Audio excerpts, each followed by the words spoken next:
Et s'il existait un réseau de salles et de tunnels sous l'Égypte? La nouvelle découverte en Égypte, qui effraie les scientifiques, existe depuis des millénaires. C'est juste que nous n'avons pas tout compris et découvert tout de suite. L'Égypte semble être une source presque inépuisable de merveilles et de sensations archéologiques.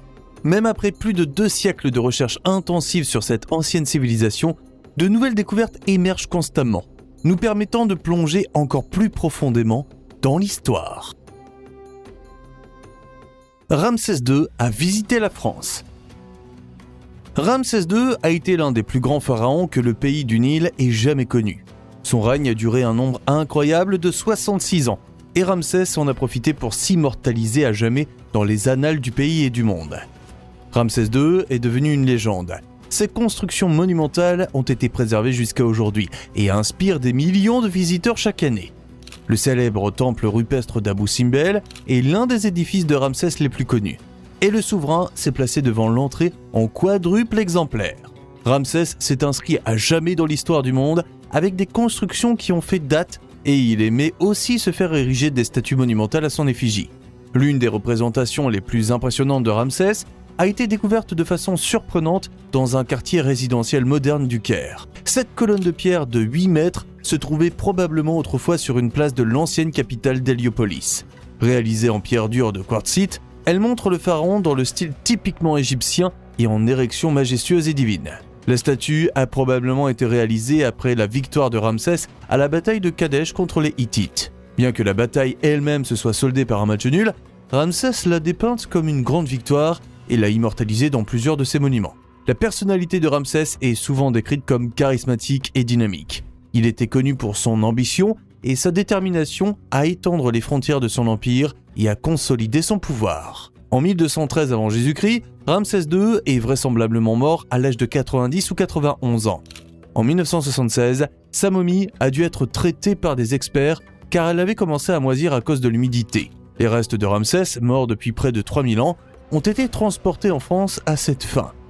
À la base militaire française du Bourget, la momie a été reçue avec les honneurs militaires et Ramsès II a également été accompagné d'un véritable passeport égyptien. Le nom qui y figurait était simplement Ramsès II et les fonctionnaires égyptiens ont indiqué que sa profession était gouverneur hors service.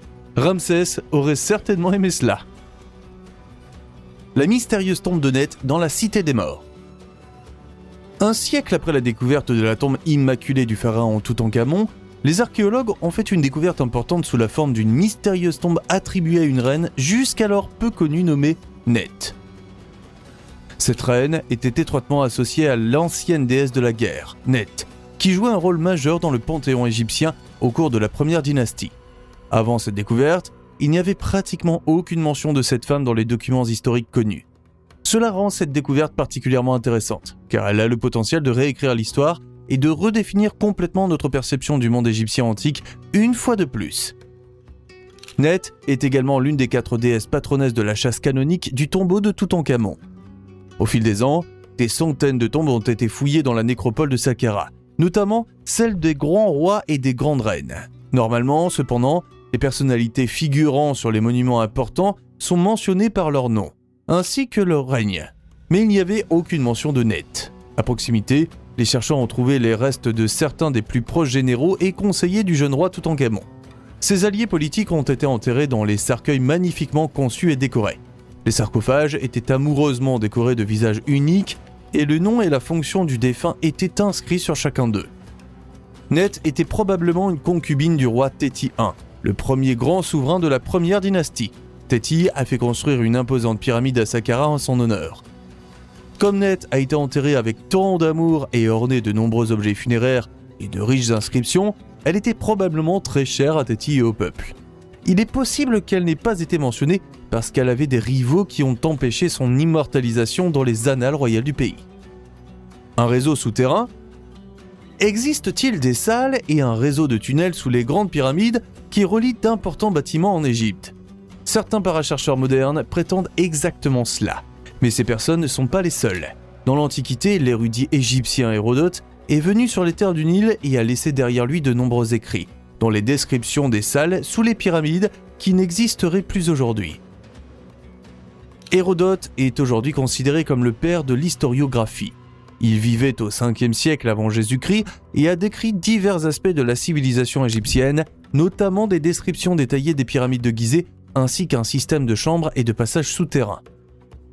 Les murs de cette chambre étaient couverts d'anciens hiéroglyphes qui, selon les spéculations modernes, pourraient avoir été une sorte de manuel d'instruction pour l'objectif scientifique fictionnel des pyramides. En réalité, une ancienne civilisation d'êtres très élevés aurait construit les pyramides et celle-ci aurait pu être une sorte de porte des étoiles ou de portail dimensionnel. On remarque encore aujourd'hui qu'aucun hiéroglyphe ou dessin n'est visible à l'intérieur des structures supérieures. Les structures semblent plus fonctionnelles, ce qui pourrait prouver qu'il s'agissait de centrales électriques ou d'une sorte de technologie que nous ne pouvons tout simplement pas imaginer. Un cruel rituel héroïque. Cela semble fou, mais dans l'Égypte ancienne, beaucoup de choses étaient possibles que nous avons du mal à imaginer aujourd'hui. Ce peuple a non seulement accompli des exploits extraordinaires en matière de construction, mais il était également actif dans la guerre. Au cours des millénaires, les Égyptiens se sont battus avec de nombreux empires et tribus voisins. Les peuples de cette époque n'avaient pas froid aux yeux dans leur rapport entre eux, et une découverte macabre près de la ville d'Avaris témoigne encore aujourd'hui silencieusement d'un rituel brutal. Lors de fouilles près d'un ancien complexe de palais égyptien, les chercheurs sont tombés sur 4 fosses contenant un total de 16 mains humaines coupées. Non seulement ces mains étaient d'une taille inhabituelle, mais elles étaient toutes des mains droites, ce qui rendait la découverte encore plus mystérieuse. Avaris était la capitale d'un empire d'Asie occidentale appelé Hyksos, qui a également existé dans le nord de l'Égypte de 1650 à 1550 avant Jésus-Christ. Le fait que toutes les mains trouvées étaient des mains droites suggère qu'elles ont été collectées en tant que trophées ou preuves de victoire militaire. Il existe des preuves historiques que dans l'Égypte ancienne et dans d'autres cultures anciennes, il était de coutume de couper la main droite d'un ennemi vaincu, qu'il soit mort ou encore en vie. La main servait de preuve de la victoire et pouvait être échangée contre des récompenses telles que de l'or. Même si l'ennemi survivait à sa capture et à son amputation, il ne pouvait plus manier l'épée et était au moins rendu inutile pour la guerre. La raison pour laquelle ces mains sont si anormalement grandes reste cependant un mystère. À cette époque, même les hommes mesuraient à peine plus de 1,60 m, et ces mains seraient anormalement grandes pour des hommes moyens d'aujourd'hui. Il est possible qu'elles aient appartenu à des combattants de très grande taille ou à des membres d'un peuple hostile qui était anormalement grand. On sait très peu de choses sur l'Empire Hyksos et sa culture, et les scientifiques espèrent en apprendre davantage sur cette ancienne civilisation grâce à de nouvelles fouilles. Une ville complète vieille de 3000 ans. Les scientifiques n'ont longtemps fait qu'en rêver. Près de Luxor, le site de l'incroyable Vallée des Rois, une ancienne ville égyptienne entièrement préservée a été découverte. Et cette ville n'était pas n'importe laquelle. Avant sa découverte, beaucoup ne croyaient pas à l'existence de la soi-disant Cité d'or perdue, également connue sous le nom de Montée d'Aton. Cette cité, vieille d'environ 3000 ans, n'a longtemps été qu'une légende. Des chercheurs l'ont trouvée sous une dune de sable apparemment sans fin. On suppose que la ville entière a été victime d'une énorme tempête de sable et qu'elle a ainsi été parfaitement préservée. La cité d'or perdue remonte à l'âge d'or de l'Égypte. Au cours de la 4e dynastie de l'Ancien Empire, la ville était le centre d'un jeune pharaon énigmatique et les découvertes précédentes dans les ruines indiquent un rôle pour la mystérieuse reine Taï, l'épouse d'Amenhotep III. Il semble avoir été très vénérée dans la ville, mais les chercheurs sont bien plus intéressés par les nombreuses maisons et lieux de travail qui ont survécu dans la cité d'or perdue que par les statues de pharaons. Les bâtiments contiennent encore des céramiques, des foyers, des étables pour les animaux et des espaces de travail. On a même découvert un atelier de fabrication de momies entièrement préservé, ce qui permet aux chercheurs de recréer parfaitement la production de momies en Égypte pour la première fois. Cette découverte offre des perspectives vraiment extraordinaires sur ce qui est considéré comme l'une des périodes les plus glorieuses de la civilisation égyptienne. La pyramide la plus étrange d'Égypte. L'Égypte est le pays des pyramides. Parmi tous les édifices du pays, une pyramide se distingue particulièrement. Cette fois, nous ne parlons pas de la grande pyramide de Gizeh, mais de la pyramide du pharaon Djedefre.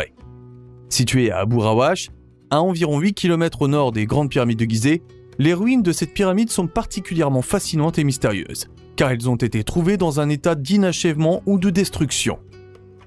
Djedefre était l'un des fils du pharaon Khufu, également connu sous le nom de Khéops, à qui l'on a longtemps attribué à tort la construction de la Grande Pyramide. La pyramide de Djedefre est unique en ce sens que la moitié supérieure de la structure semble avoir complètement disparu, et que seuls les niveaux inférieurs, d'une hauteur d'environ 9 mètres, subsistent aujourd'hui. Les experts ne s'accordent pas sur la question de savoir si la pyramide a jamais été achevée, ou s'il s'agissait même d'une pyramide au sens traditionnel du terme. Certains suggèrent qu'il s'agissait peut-être d'un temple solaire non reconnu. Un autre élément déroutant de la pyramide de Djedefre est son emplacement inhabituel. Elle a été construite loin des sites funéraires traditionnels et de Gizeh, ce qui soulève des questions sur son but et sa signification. La pyramide est située sur une colline rocheuse appelée Abu Rawash, et bien que le site ait été exploré à plusieurs reprises depuis le début du 19e siècle, une grande partie de ce site historiquement important reste un mystère. Un linceul égyptien à Zagreb ? Cette découverte a longtemps intrigué les scientifiques. Le musée archéologique de Zagreb abrite un artefact mystérieux connu sous le nom de « Livre de lin de Zagreb ». Il s'agit d'une ancienne bande de lin égyptienne, longue à l'origine d'environ 3,35 m et divisée en 12 colonnes d'écriture. Cette pièce extraordinaire a été découverte en même temps que la momie d'une femme égyptienne non royale, enveloppée dans plusieurs couches de ce mystérieux lin. Les symboles inscrits sur le linge étaient au départ un mystère. Ils ressemblaient à de l'écriture égyptienne, mais n'ont jamais pu être déchiffrés. Un examen plus approfondi par des experts en langue a révélé la véritable raison de cette situation. Le texte n'a peut-être pas été écrit par les Égyptiens, mais par les Étrusques, une civilisation antique mystérieuse qui vivait dans ce qui est aujourd'hui l'Italie. Les Étrusques ont été l'une des premières grandes puissances de l'ancienne Méditerranée occidentale, mais ils ont laissé peu de traces écrites. Par conséquent, le livre de lin de Zagreb est un artefact inestimable qui peut offrir de nouvelles perspectives sur cette culture perdue et son système d'écriture. Cet énigmatique livre de lin serait alors non seulement la seule preuve de l'écriture étrusque, mais aussi un indice passionnant d'un lien entre les anciens Égyptiens et les Étrusques. Abonne-toi dès maintenant, il y a beaucoup d'autres vidéos passionnantes à venir.